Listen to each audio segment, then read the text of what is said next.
if you look at the tablets again, they talk about this war, right? And this war that occurred, there's a lot of wars, obviously, but this one particular war, it seems like the same one that damaged the area or the region of the Giza Plateau, also Mohenjo-Daro in the Indus Valley up there by Pakistan. And the reason why it's interesting is if you look at the war in the text and then go to those areas, it looks now almost you can begin to see, oh, wait a minute, it looks like war. Mohenjo-Daro, Indus Valley, the buildings turned to glass.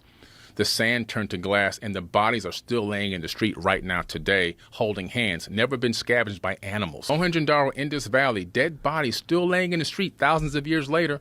And guess what? Nobody's covered them up. Yeah, when you put a Geiger counter over them, higher than background level radiation. Some stones are, especially like diorite and crystal granite, but these bodies, these are just bones. How come they're higher than background level? Whoa. Yeah. This is evidence of a nuclear war or nuclear type of war. Go back to the other, that one there, that one's insane. Yeah.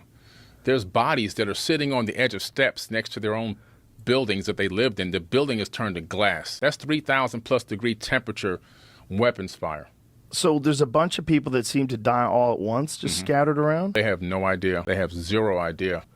And that building, those stones are vitrified, which means 3,000 plus degree temperature. What could have caused that level of temperature, an energetic release? Well, it could have been a low atmosphere asteroid.